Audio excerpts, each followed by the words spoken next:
Nike é uma das marcas mais prestigiadas do mundo, e um ponto que eu acho que é bem interessante, que poucas pessoas sabem, que é uma marca relativamente recente. É uma empresa que foi fundada por um cara que ainda está vivo, e mesmo assim é uma das marcas mais importantes do mundo, que tem maior presença mundial e no subconsciente das pessoas. Então hoje, nesse vídeo aqui, eu vou te contar tudo sobre a história da Nike, e é isso aí. Depois da vinheta eu volto pra gente falar um pouco mais sobre isso.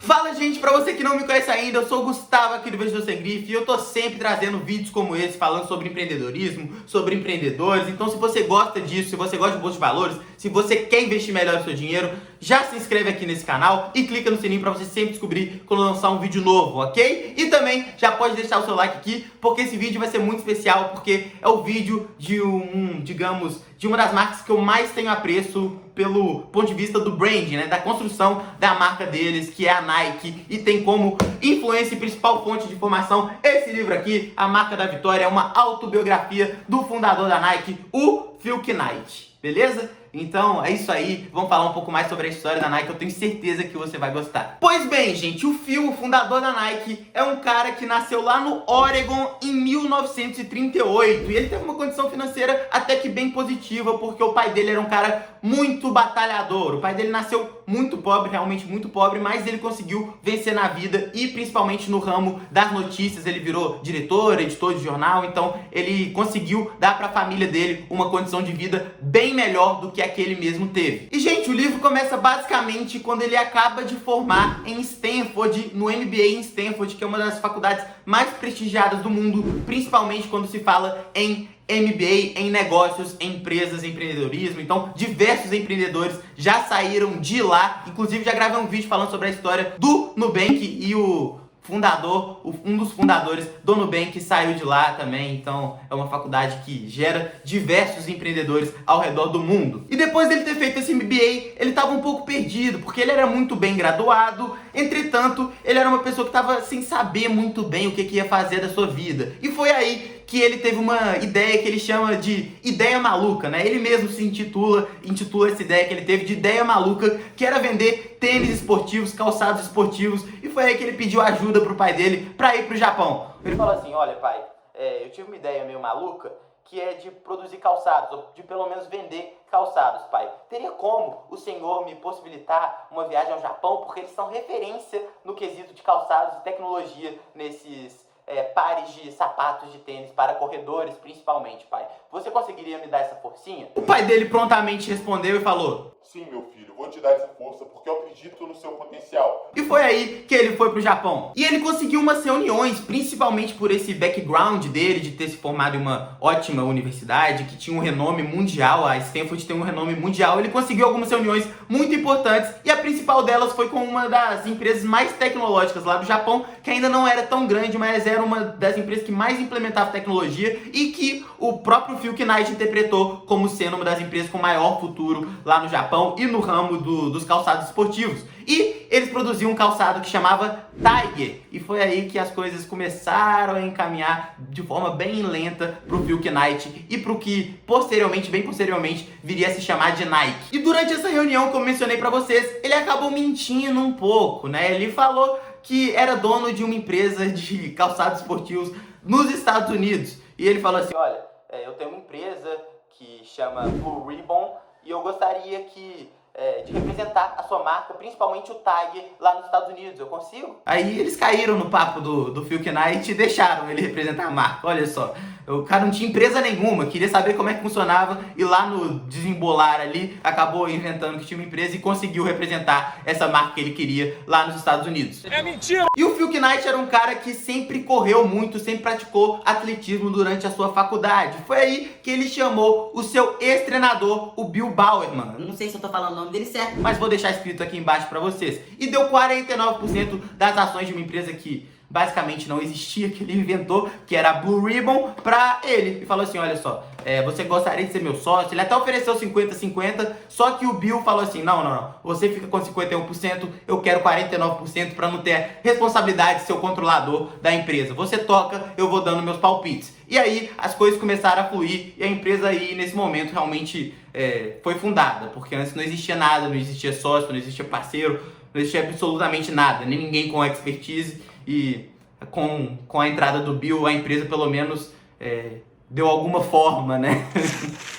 E, gente, acredite se quiser, ele só recebeu a primeira remessa de sapatos lá do Japão 2 anos depois. Ele mesmo, durante o livro, relata que foi um período muito difícil, de muita ansiedade, de não entender o que estava acontecendo, por que dessa demora tão grande de receber os sapatos. Aí a comunicação naquela época não era tão instantânea quanto é hoje em dia. Então ele mandava carta, esperava o retorno deles, eles falavam que estava chegando. Só que aí nesse processo todo demorou 2 anos para a primeira remessa de tênis chegar em 1964. E aí que a primeira vez que a gente pode falar que a empresa realmente existia, que tinha produtos para vender, depois viraria a Nike, né? Então, 2 anos de muita ansiedade aí pro Phil Knight. Muitos meses depois. E ele não conseguia viver apenas dessa empresa. O Phil Knight realmente não tinha a possibilidade de se dedicar exclusivamente para Blue Ribbon, que era essa empresa que ele fundou com o seu antigo treinador. E foi aí que ele começou a trabalhar em escritórios de contabilidade. Por ter toda uma história e entender bastante sobre contabilidade, ele começou a ganhar um dinheirinho extra também trabalhando em um escritório. E por não conseguir se dedicar 100% a Blue Ribbon, ele contratou o primeiro funcionário da Nike, que ele mesmo chama de funcionário número 1, que era o Johnson, que é um ex-corredor que acabou entrando e fazendo parte ativamente da Nike depois de um grande tempo também, ficou tomando conta da Nike praticamente sozinho por um bom tempo. E aí o Johnson foi contratado e foi o funcionário de número 1 da Nike. E o Johnson tem uma importância muito grande na história da empresa, porque em um determinado momento ele acreditou mais do que o próprio Phil Knight na concepção da ideia de vender calçados esportivos. Em um determinado momento foi ele que liderou tudo. Ele estava meio abandonado pelo Phil Knight, mas o Johnson estava ali, persistindo. Então essa parte é muito interessante, que é contada também, muito bem contada no livro. O Johnson é um cara que acreditava mesmo. Ele viveu muito tempo, digamos, até mesmo na pobreza, acreditando na ideia, e é um cara que provavelmente a Nike nem viria a existir se não fosse por ele. O tempo passou, as coisas evoluíram, e o Phil realmente decidiu ficar 100% por conta da Blue Ribbon. Foi um momento bem difícil para ele tomar essa decisão, porque ele não tinha tanta certeza que aquilo ia pra frente, mas ele falou assim, olha, se eu quiser que dê certo, eu vou ter que me dedicar 100% a partir de agora. E foi aí que ele começou também a ter algumas desconfianças em relação à sua fornecedora no Japão. Ele começou a desconfiar que a empresa, desconfiar com razão, tá? Que a empresa queria trocar de fornecedor nos Estados Unidos, de parceiro nos Estados Unidos, de representante, essa é a palavra certa, nos Estados Unidos. E aí ele começou a achar que essa não poderia ser a melhor opção e começou a pensar em criar uma própria marca, né? Uma marca deles mesmos. E adivinha qual foi o nome da marca? Nike, exatamente isso. Foi aí que surgiu a Nike. Então foi em 1971 que a Nike surgiu e ele criou essa marca com os temores de ficar sem o fornecimento da empresa japonesa, né? E um ponto bem interessante disso tudo é que ele pagou $35 para uma artista lá da faculdade, que ele inclusive dava aula, ele já deu aula de contabilidade, ele trabalhava em uma faculdade, e ele pagou para uma artista que ele viu no campus lá $35 para fazer o que eles chamavam de sushi. Sushi, aquele símbolo da Nike, que é o mesmo símbolo até hoje, eles internamente lá na Blue Ribbon, que ainda não, a empresa toda não era Nike ainda tinha Blue Ribbon em cima e depois a Nike embaixo como uma marca da companhia, né? Chamavam internamente de sushi, porque eram... Hoje em dia parece engraçado, mas lá naquela época eles achavam o máximo. Mas o fato é que eles chamavam de sushi, porque eu pareço um idiota, né, bicho? Porque era o sinal de ultrapassagem, de velocidade. Então, ali nas pistas de corrida, o calçado de corrida era o sushi, porque passava aquela ideia de ultrapassagem, de velocidade. Então, tá aí a história de $35, a marca da Nike, a logo da Nike. Impressionante, né? E os temores de Phil realmente se concretizaram. A fornecedora japonesa parou de fornecer os tênis para o Phil e para a Blue Ribbon. E foi aí que ele caiu a consciência dele, que falou assim, caramba, se eu não tivesse fundado a Nike, eu nunca ia ter conseguido continuar, porque eu ia ficar sem calçado durante 1 ano, alguma coisa assim, até eu fundar minha marca, até começar a produzir meus calçados, e eu simplesmente não ia conseguir de forma alguma continuar a empresa parada por um ano sem vender nada. Então, se ele não tivesse fundado a própria marca e começado a desconfiar que os japoneses iam trocar de representante nos Estados Unidos, a Nike nunca teria existido, porque ele não ia conseguir ficar um determinado tempo até ele fundar a própria marca sem vender nada e sem representar a marca japonesa. Então, são algumas coisas que acontecem na vida do empreendedor que são realmente impressionantes, né? O cara teve um feeling, ouviu algumas histórias que a japonesa estava procurando um novo representante e aí já quis fazer a própria marca para começar a produzir o seu próprio calçado. Então, realmente, é muito impressionante algumas coisas, alguns eventos que acontecem na vida do empreendedor, que são realmente game changer, que mudam o jogo. Posteriormente, a empresa japonesa até tentou processar a Blue Ribbon, porque falou que eles não podiam fundar a Nike antes deles terem encerrado o contrato, que estava no contrato, eles perderam, ok? Obviamente que os japoneses perderam, a Nike ganhou e vida que segue, amém, maravilha. E eles tiveram diversos problemas no início da Nike, diversos mesmo. Inclusive, se não fosse um fundo japonês, olha só, ironia do destino, né? Durante todos esses anos, o Field foi diversas vezes para o Japão fazer negócio, então ele já estava acostumado com o modelo de negociação japonês, já tinha bastante contato lá no Japão, então ele conseguiu, com o fundo japonês, um empréstimo ali que salvou a empresa, salvou o capital de giro da companhia, porque naquele momento nenhum banco nos Estados Unidos queria mais emprestar dinheiro para eles, Deus nos acuda, o capital de giro realmente estava faltando bastante capital de giro, e foi aí que, com esse fundo japonês, ele conseguiu um dinheirinho, um empréstimo que possibilitou que a Nike seguisse no jogo, seguisse tentando implementar o seu calçado nos Estados Unidos. E nesse meio tempo, eles lançaram diversos calçados de sucesso. O Bill Bowerman, que era o ex-treinador, lembra que é o sócio que tinha 49% da Blue Ribbon, e o Johnson realmente eram os verdadeiros shoe dogs. O que é shoe dogs? Inclusive, o título desse livro aqui, em inglês, é Shoe Dogs. Por quê? Shoe dogs eram aqueles caras realmente... realmente fascinados com os calçados, com a tecnologia envolvida nos calçados. Para vocês terem uma ideia, o ex-treinador do Phil Knight, o Bill, ele ficava na garagem da casa dele fazendo experimentos com o tênis que ele inventava. Então, eram caras fascinados pela tecnologia dos sapatos. O Johnson é a mesma coisa. O Johnson é um cara que amava. O cara realmente amava. E apesar de ter diversos atritos durante a história da Nike ali, também com o treinador, com o Bill, até mesmo com o Phil, eles tiveram alguns atritos, normal em uma sociedade, isso é muito normal, mas realmente são pessoas que amavam a tecnologia do tênis, não sei como, né, mas é impressionante como é que as coisas acontecem, porque os caras realmente gostavam de sapato esportivo, de corrida, isso...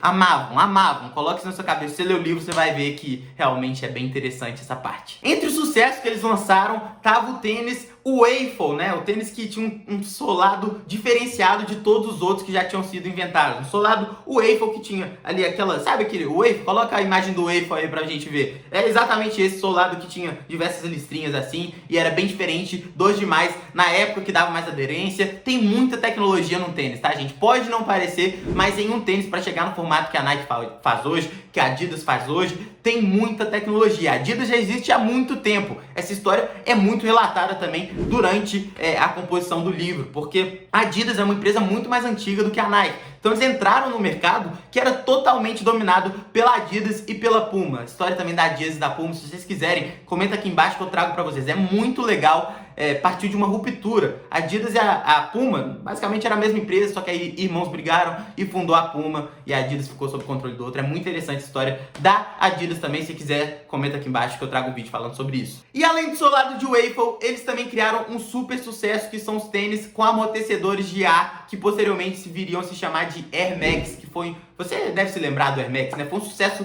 gigantesco, ainda existe, é uma tecnologia que ainda é usada. Então, essa foi a primeira vez que um calçado foi utilizado com amortecedores de ar. Era uma tecnologia que foi oferecida pro pessoal da Adidas, eles não quiseram, o pessoal da Nike quis e falou assim, vamos investir nisso. Então, realmente visionários e mudaram muito a tecnologia de um calçado. E na década de 80, a Nike teve um crescimento muito grande de fábricas na Ásia. Inclusive o Phil faz um desabafo muito grande, porque a Nike sempre sofreu acusações de trabalho escravo lá na Ásia. Mas ele fala que a realidade é totalmente diferente dessas que sai na mídia, né? Ele explica toda a situação, toda a construção das fábricas lá na Ásia, como é que era um monopólio lá dentro, que eles não tinham total controle de como ia ser produzido, que é um país que realmente é muito difícil de você lidar, principalmente a China, né? Eles começaram alguns países mais periféricos ali na Ásia, mas depois eles entraram na China e era um monopólio muito grande, autoridades corruptas, então realmente ele mostra que a situação é bem diferente daquela que é relatada na mídia. Gente, basicamente a história da Nike é essa, mas eu acho que tem alguns pontos que a gente tem que fazer uma reflexão em cima deles. O primeiro é o seguinte: você tem que saber delegar e escolher os seus sócios. Se não fosse o Johnson, como eu falei no início desse vídeo aqui, a Nike não teria existido, definitivamente. Ele foi um cara muito importante no início e trabalhou praticamente sozinho. Então, ele escolheu o Johnson como sócio dele posteriormente, veio a ganhar ações da Nike, claro. E também depois teve um cara que chama Bob Woodell, que foi de extrema importância pra Nike. O Phil fala que tudo que era de importante na Nike ele fazia bem feito, queria um Bob Woodell em todos os setores da empresa. Também, posteriormente, veio a ser acionista, um importante acionista da Nike. Também teve o ex-treinador dele, que teve suma importância no desenvolvimento de diversos modelos da empresa. Então você tem que saber delegar tarefas, coisa que você não é tão bom. Você tem que saber falar assim: olha, Woodell, realmente eu preciso que você tome conta disso e disso. Ele fazia tudo, porque ele falava assim: olha, você é melhor do que eu para fazer essas coisas, então toma conta disso para mim, enquanto eu tomo conta de outras questões. Então é importante você saber delegar, e mais importante ainda é saber para quem delegar e como escolher os seus sócios. Então essa é a primeira lição que eu tiro da história da Nike. A segunda é a seguinte: é preciso acreditar. Você lembra que eu falei no início, bem no início desse vídeo, que o próprio Phil Knight intitula essa ideia como ideia maluca? Pois então, ele mesmo sabia que era uma ideia meio surreal criar uma marca de calçados, né? Ou criar pelo menos, vender, até mesmo vender uma marca de calçados de outra pessoa, como foi no início no Japão. Mas ele falou assim: olha, eu acredito nisso, eu acho que tem mercado e eu vou fundo nisso. Eu não vou parar até que dê certo. Então, se você não acreditar, se você mesmo não acredita no seu empreendimento, na sua ideia, no seu negócio, é difícil de outras pessoas acreditarem e comprarem seu produto, né? Então, primeira coisa é a seguinte: você tem que acreditar. Você tem que acreditar mais do que o seu cliente, porque a partir daí, mais clientes vão vir e as coisas começam a fluir. A terceira lição que eu gostaria de passar para vocês é a seguinte, gente: vocês vão errar. Se você quiser ser um empreendedor, se você quiser seguir a carreira no empreendedorismo, você vai errar. É inerente à atividade de empreender. Todos os empreendedores falam durante palestras, durante a história de suas empresas, e nesse livro fica muito claro que você vai errar. Todo empreendedor vai errar, mas é importante você saber lidar com esses erros e resolver eles da melhor maneira possível. Durante a história da Nike existiram diversos erros. Se eu for listar aqui para vocês todos os erros, a gente vai ficar aqui até amanhã. Mas fato é que eles souberam passar por cima desses erros e lidaram com eles da melhor maneira possível. Então é um ponto muito importante esse. Você vai errar, mas como você vai lidar com esse erro? Hoje a Nike é uma das maiores empresas do mundo e foi criada por um cara que está aí com seus 80 anos, ainda é vivo e está vendo todo esse sucesso. É uma marca mundial que foi criada em cima de uma ideia maluca, um cara acreditando mesmo, com sócios fenomenais, com parceiros de vida mesmo, que realmente se dedicavam muito àquilo, e foi também construída em cima de erros. Isso é muito importante. Se você não está querendo errar, não empreenda, porque o empreendedorismo é um caminho que vai ter sempre muitos erros durante a sua trajetória. Então saiba disso e saiba contornar esses erros e controlar emocionalmente durante esses períodos que são muito turbulentos, que passam na vida de qualquer empreendedor. Então, gente, esse foi o vídeo de hoje. Se você gostou, já deixa seu like aqui, porque é muito importante pra gente levar esse vídeo pra mais pessoas. Essa história, pelo menos pra mim, me impactou muito. É uma história que eu gosto muito, a história da Nike. Ela é muito... tem muita inspiração dentro dela. Então, é isso aí. Deixa seu like e também se inscreve no canal, porque aí você vai ficar a par das novidades aqui. Clica no sininho pra você sempre descobrir quando lançar um vídeo como esse, ok? Então é isso aí. Um abraço e até o próximo vídeo.